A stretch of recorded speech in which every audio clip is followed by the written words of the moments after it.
एक plumber bathroom का नल ठीक करने में व्यस्त था कि अचानक उसके फोन की घंटी बजी। उसने फोन को देखकर अनदेखा कर दिया। यार ये माँ भी ना काम के बीच में फोन करना कब छोड़ेगी। प्लम्बर प्लास से नल को कस ही रहा था कि अचानक नल में से तेज आवाजें आने लगी। यह आवाज सुनकर प्लम्बर हैरान था।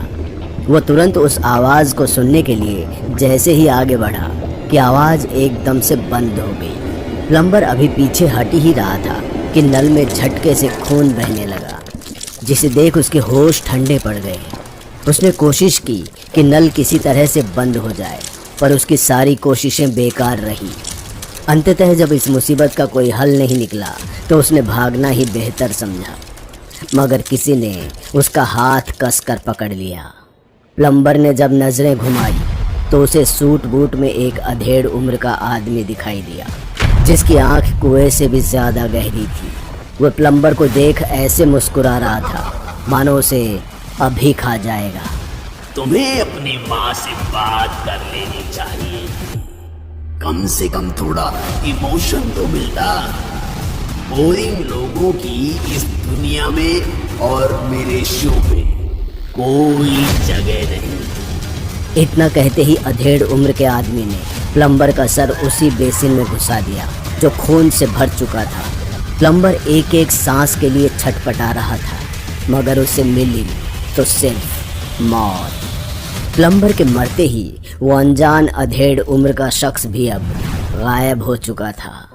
रोहन और हानिया शादी के एक हफ्ते बाद पुणे शिफ्ट हो चुके थे।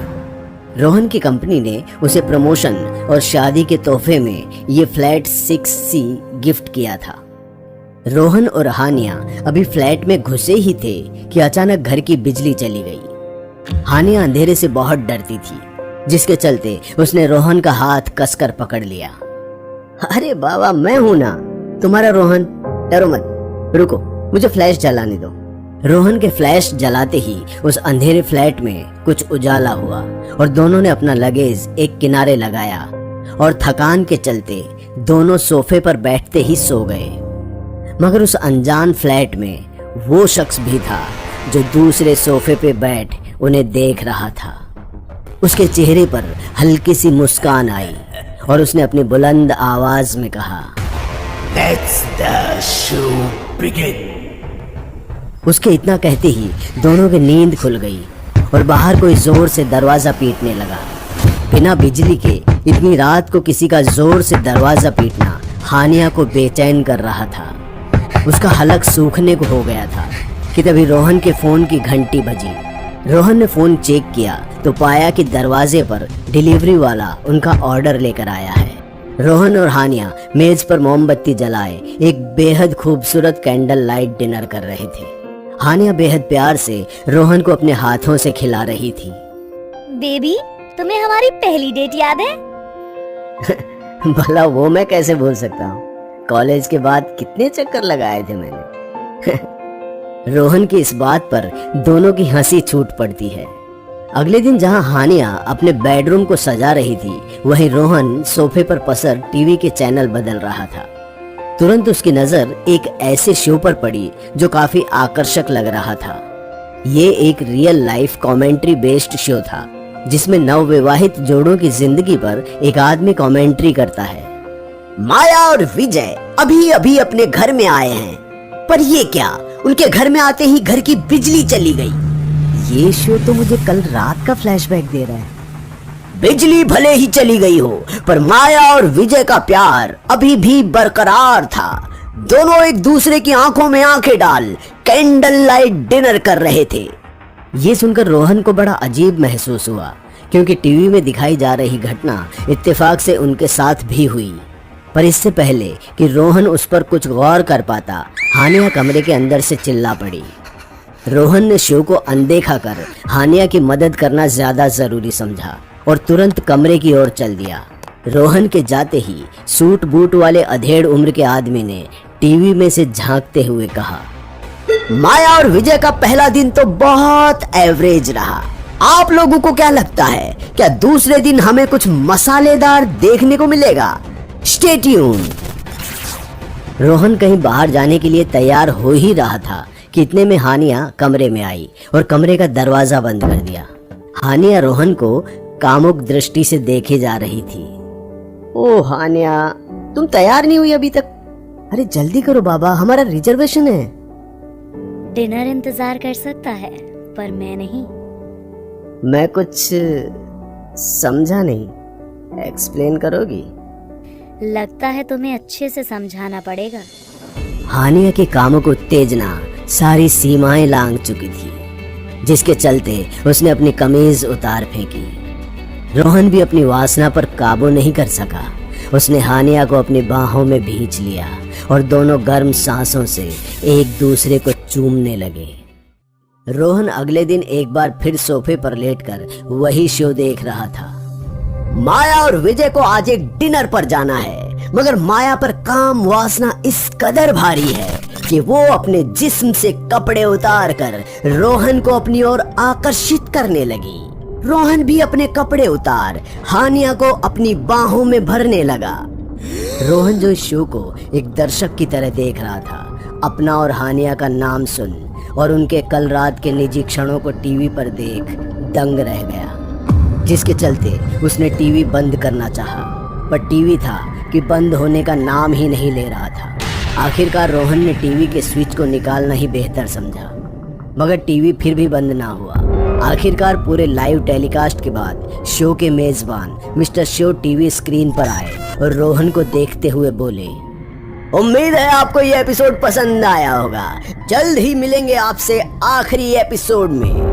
रोहन ये सब देखकर डर से थर्रा उठा था।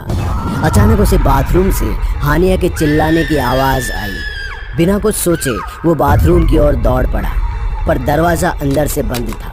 रोहन ने कई बार दरवाजा पीटा, पर जवाब में मिली तो बस हानिया की चीख। कुछ देर बाद जब दरवाजा खुला तो रोती बिलखती हानिया बाथरोब पहने हुए सर से पांव तक खून में नहाई हुई थी। वो इतनी सदमे में थी कि उसकी नजरें नीची और हाथ पांव कांप रहे थे। अपनी बीवी को सुरक्षित देख रोहन को कुछ देर के लिए चैन मिला और उसे गले लगाते हुए पूछने लगा, हनु हनु तुम ठीक तो हो ना? तुम्हारी चीख सुनकर मुझे लगा कि मैंने तुम्हें कहीं खो तो नहीं दिया। अंदर क्या हुआ? वो अंदर बाथटब में मैं शावर ले रही थी और मुझ पर खून। बाहर निकली तो देखा बाथटब में वो कौन? रुको, तुम यहीं रुको, मैं। रोहन प्लीज अंदर मत जाओ, मुझे बहुत डर लग रहा है, कोई कुछ कर देगा। रोहन ने किसी तरह हानिया को शांत किया और साइड टेबल से एक वास उठा बाथरूम में घुसा। रोहन को बाथटब में किसी की धुंधली सी परछाई दिखाई दी। उसने कांपते हाथों से जैसे ही बाथटब का पर्दा हटाया तो उसको टीवी पर दिखने वाला अधेड़ उम्र का आदमी वहां पड़ा हुआ दिखाई दिया।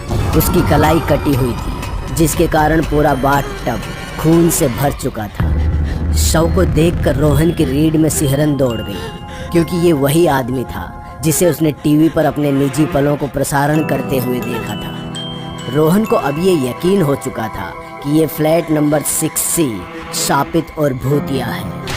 हानिया, बैग्स पैक करो, हमें अभी निकलना होगा।